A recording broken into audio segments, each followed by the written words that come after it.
कुलदीप सिंह सेंगर को लेकर जो सुप्रीम कोर्ट का बड़ा फैसला आया है वह उनके परिवारजनों के लिए काफी चौंकाने वाला है। वहीं पीड़िता के परिवारजन इस फैसले पर खुशी जता रहे हैं और आगे भी कड़ी कार्रवाई करने की अपील इनके खिलाफ करते नजर आ रहे हैं।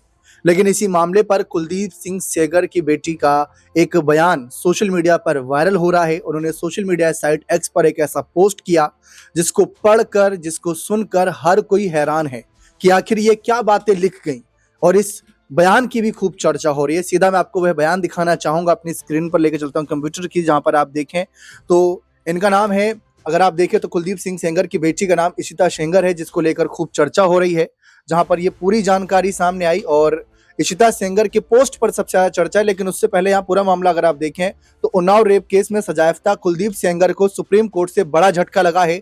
सुप्रीम कोर्ट ने पूर्व विधायक कुलदीप सेंगर को राहत देने वाली दिल्ली हाईकोर्ट के फैसले पर रोक लगा दी है। अदालत ने यह भी कहा कि आरोप गंभीर हैं, इस अपराधी को किसी भी मामले में जमानत नहीं मिलनी चाहिए। जहां एक बेटी अपने संग हुए अपराध का न्याय मांग रही है, वहीं एक और बेटी अपने पिता के लिए आज भी न्याय का इंतजार कर रही है। दरअसल हम बात कर रहे हैं बीजेपी के पूर्व विधायक कुलदीप सिंह सेंगर की बेटी डॉक्टर इशिता सेंगर की। उन्होंने सोशल मीडिया साइट पर पोस्ट किया, जहां देश की न्याय व्यवस्था पर विश्वास रखते हुए 8 सालों तक चुप्पी साधे रखने वाली एक बेटी ने अपनी पीड़ा सार्वजनिक रूप से सामने रखी। खुद को थकी हुई, डरी हुई, लेकिन अब उम्मीद से जुड़ी हुई बताते हुए उसने कहा कि उसकी खामोशी कमजोरी नहीं बल्कि संस्थाओं पर भरोसे का नतीजा थी।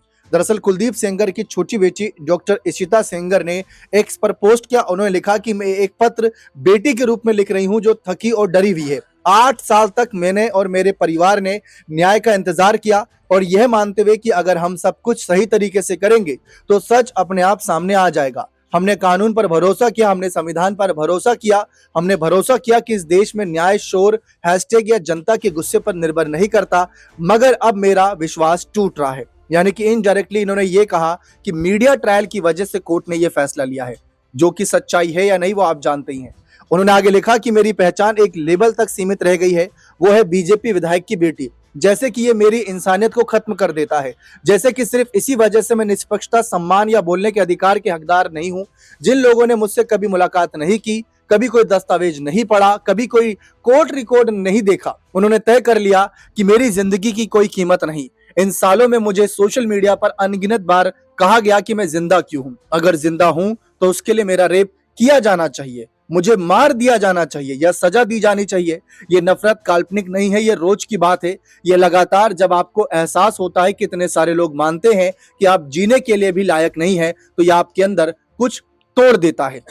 इसके आगे वह लिखती हैं, उन्होंने यह भी कहा कि हमने चुप्पी इसलिए नहीं चुनी क्योंकि हम ताकतवर थे, बल्कि इसलिए कि हमने संस्थानों पर भरोसा किया। हमने विरोध प्रदर्शन नहीं किए, हमने टेलीविजन डिबेट में चिल्लाया नहीं, हमने पुतले नहीं जलाए या हैशटैग ट्रेंड नहीं कराए। हमने इंतजार किया क्योंकि हमारा मानना था कि सच को तमाशे की जरूरत नहीं होती। उस चुप्पी की हमें क्या कीमत चुकानी पड़ी। हमसे हमारी गरिमा धीरे धीरे छीन ली गई। हमें 8 सालों तक हर दिन गाली दी गई, मजाक उड़ाया गया और अमानवीय व्यवहार किया गया। हम आर्थिक, भावनात्मक और शारीरिक रूप से थक चुके हैं। एक ऑफिस से दूसरे ऑफिस भागते रहे, चिट्ठियां लिखते रहे, फोन करते रहे, अपनी बात सुने जाने की भीख मांगते रहे। ऐसा कोई दरवाजा नहीं था जिस पर हमने दस्तक ना दी हो, ऐसा कोई अधिकारी नहीं था जिससे हमने संपर्क ना किया हो, ऐसा कोई मीडिया हाउस नहीं था जिसे हमने ना लिखा हो, फिर भी किसी ने नहीं सुना। अब जिस तरीके से इशिता सेंगर की ये बातें हैं, ये सुनकर आप सब भी चौंक गए होंगे कि कैसे शब्दों का इन्होंने प्रयोग किया।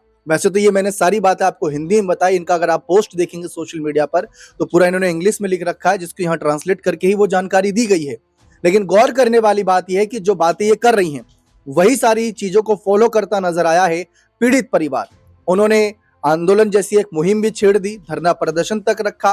पुतले जलाने की बात आई तो वो भी आपने कहीं ना कहीं तस्वीरें और वीडियोस देखी होंगी। इसके साथ साथ जो पीड़ित परिवार है उन्होंने यह भी आरोप लगाया था कि कुलदीप सेंगर की बेटी ने अधिकारियों के साथ मिलकर और कुछ जज के साथ मिलकर जो है बड़ा खेला किया। ऐसी भी कुछ खबरें सुनने में आई थी सूत्रों के अनुसार।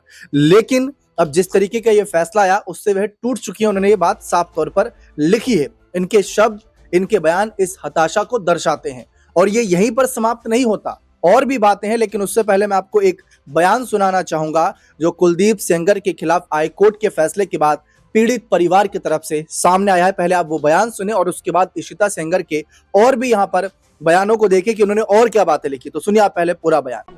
मैम बताइए कि सुप्रीम कोर्ट का जो ऑर्डर आया उससे कितने संतुष्ट हैं? बहुत फैसला आया है, वो स्टे हुआ है, बहुत खुश हुआ है। सुप्रीम कोर्ट का बहुत धन्यवाद करी फैसला। बच्ची के लिए क्या मांग कर रहे हैं? बच्चे के लिए यह मांग कर रहे हैं उनको फांसी, उनको सीधा फांसी होए। मेरे बच्चे भटक रहे, इनको सरकार देखे। सरकार क्या आप लोगों को प्रताड़ना की जा रही है? कि आप लोगों को बहुत परेशान किया जाता है। सुरक्षा भी छीन ली गई है। कल हमारी बहन के पास सुरक्षा है, हमारी सुरक्षा भी छीन ली गई। का हमारा 10 साल का भाई हो, अकेले स्कूल जाता है, रास्ते में ये कुछ भी कर सकते हैं। जब ये 15 लाख रुपए कोर्ट को दे सकते हैं, तो ये 5 लाख रुपए दे के मेरे भाई को मरवा नहीं सकते हैं। बहुत पैसे वाला है, इसकी जितनी प्रॉपर्टी है ना, सब पे इंक्वायरी बैठाई है। स्कूल बना है, सब गरीबों को भगा के, आप गरीबों को भगा के सब मार डंडे थे, सारा स्कूल बनवा रखा है। इनकी पूरी कबरी की जाए, सारी की जाए, इनकी कबरी की जाए है सारी। और इनको फांसी होना चाहिए। जितने हमारे पति के हत्यारे हैं सबको फांसी होना चाहिए। चाचा को झूठे झूठे मुकदमाओं में फंसा रखा है। तारीख पे हमारी बहन की झूठी आवाज AI द्वारा बना के फेसबुक पे डाली जा रही है। हम क्यों बोलेंगे? जो गलत है वो गलत है ना सर। झूठी रिकॉर्डिंग, झूठी AI द्वारा बनाई जा रही।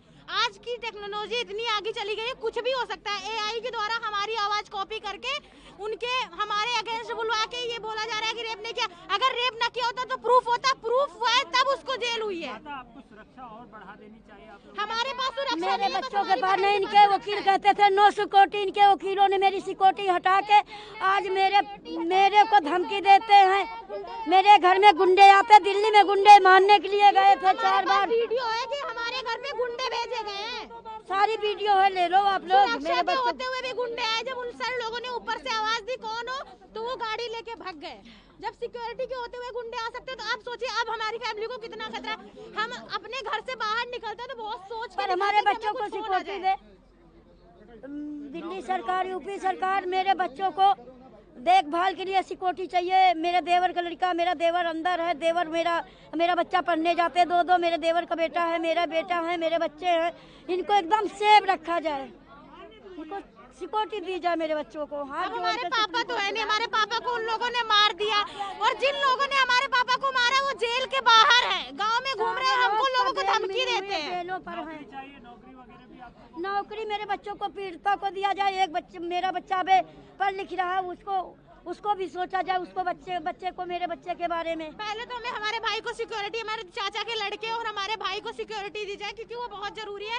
ये बहुत पावरफुल है, ये कुछ भी कर सकते हैं। बाहुबली है ये, बाहुबली। सुप्रीम कोर्ट मेरे बच्चों को हमारे साथ मौजूद है। करेगी। क्या कहेंगे आंटी जी? देखा आप सबने किस तरीके से पीड़ित परिवार ने तो सुप्रीम कोर्ट के फैसले पर खुशी जताई, और इसके साथ साथ आगे की मुहिम क्या है, किस तरीके से वे कुलदीप सेंगर के खिलाफ और कड़ी से कड़ी कार्रवाई चाहती हैं, वो भी अपना जो है इरादा साफ कर दिया। लेकिन उसके बाद अब दोबारा कंप्यूटर स्क्रीन की तरफ लेकर चलता हूं कि इशिता सेंगर ने आगे क्या बात लिखी। ये बात यहीं समाप्त नहीं होती। कुलदीप सेंगर की बेटी इशिता आगे कहती हैं कि हमारी किसी ने नहीं सुनी, इसलिए नहीं कि तथ्य कमजोर थे, यानी सबूत कमजोर थे, इसीलिए नहीं कि सबूतों की कमी भी थी, बल्कि इसीलिए कि हमारा सच किसी के काम का नहीं था।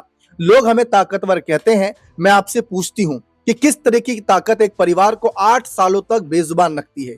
यह कैसी ताकत है जिसका मतलब है कि आपका नाम रोज कीचड़ में घसीटा जाए और आप चुपचाप बैठे रहें, एक ऐसे सिस्टम पर भरोसा करते हुए जो आपकी मौजूदगी को मानने के भी तैयार नहीं है। इसके साथ साथ उन्होंने आगे कहा कि आज मुझे सिर्फ अन्याय से नहीं बल्कि डर से डर लगता है, एक ऐसा डर जिसे जानबूझकर पैदा किया गया, एक ऐसा डर जो इतना जोरदार है कि जज, पत्रकार, संस्थाएं, आम नागरिक सभी पर चुप रहने का दबाव है, एक ऐसा डर जिसे ये पक्का करने के लिए बनाया गया है कि कोई हमारे साथ खड़े होने की हिम्मत ना करे, कोई हमारी बात सुनने की हिम्मत ना करे, कोई ये कहने की हिम्मत ना करे कि चलो तथ्यों को देखते हैं। ये सब होते हुए देखकर मैं अंदर तक हिल गई हूं। अगर सच्चाई को गुस्से और गलत जानकारी से इतनी आसानी से दबाया जा सकता है तो मुझ जैसे लोग कहां जाएं। अगर दबाव और लोगों को उन्माद सबूतों और सही प्रक्रिया पर हावी होने लगे तो एक आम नागरिक के पास सच में क्या सुरक्षा है। इसके साथ साथ उन्होंने आगे यह भी लिखा कि मैं ये चिट्ठी किसी को धमकी देने के लिए नहीं लिख रही हूं, मैं ये चिट्ठी सहानुभूति पाने के लिए भी नहीं लिख रही हूं, मैं ये इसीलिए लिख रही हूं क्योंकि मैं बहुत डरी हुई हूं और क्योंकि मुझे अब भी विश्वास है कि कोई कहीं इतना ध्यान जरूर देगा कि हमारी बात सुने। हम कोई एहसान नहीं मांग रहे, हम इसलिए सुरक्षा नहीं मांग रहे कि हम कौन हैं, हम न्याय मांग रहे हैं क्योंकि हम इंसान हैं। कृपया कानून को बिना किसी डर के बोलने दें, कृपया सबूतों की जांच बिना किसी दबाव के होने दें, कृपया सच्चाई को सच्चाई ही माना जाए, भले ही वह लोकप्रिय ना हो। मैं एक बेटी हूं जिसे अब भी इस देश पर विश्वास है, कृपया मुझे इस विश्वास पर पछतावा ना करवाएं। उन्होंने अंत में लिखा कि एक बेटी जो अब भी न्याय का इंतजार कर रही है, ये बात उन्होंने साफ लिखी। इसके साथ साथ आप पूरा मामला देखें कि उन्नाव में कुलदीप सेंगर और उसके साथियों ने 2017 में नाबालिग को अगवा कर रेप किया था, ये आरोप लगे। इस मामले की जांच सीबीआई ने की थी। दिल्ली की 30 हजारी कोर्ट ने दोषी कुलदीप सिंह सेंगर को 20 दिसंबर 2019 को उम्र कैद की सजा सुनाते हुए उसे मृत्यु तक जेल में रखने के आदेश दिए थे। सेंगर पर 25 लाख रुपए का जुर्माना भी लगाया गया था। कुलदीप सेंगर की विधानसभा सदस्यता तक रद्द कर दी गई, उसे बीजेपी ने पार्टी से भी निकाल दिया था। ये वही कुलदीप सेंगर है जो एक समय उत्तर प्रदेश में चाहे समाजवादी पार्टी की बात करें, चाहे बहुजन समाज पार्टी की बात करें, चाहे भारतीय जनता पार्टी की बात करें, हर पार्टी के सिंबल से चुनावी मैदान में उतरे। 2017 तक देखा जाए तो अच्छा खासा दबदबा था जब तक ये मामला सामने नहीं आया, लेकिन इस मामले के सामने आने के बाद ही इनका राजनीतिक करियर तो आप देख ही रहे हैं, जो अब ना के बराबर रहा है। बल्कि जो संगीन आरोप हैं, जो इनके खिलाफ धरना प्रदर्शन हुए, जो इनके खिलाफ कार्रवाई की बात हुई, कोई फांसी की मांग करता नजर आया तो कोई उम्र कैद की, जिसको जो ठीक लगा उसने वो मांग करी, क्योंकि बात था यहाँ पर एक नाबालिग बच्ची के रेप से जुड़ा और लोगों का आक्रोश इमोशनली तौर पर ज्यादा नजर आया। लेकिन अब यहाँ पर कुलदीप सेंगर की बेटी इशिता सेंगर का जो बयान सामने आया है वो बहुत ही ज्यादा चौंकाने वाला है। बने रहे चैनल के साथ, बहुत बहुत शुक्रिया।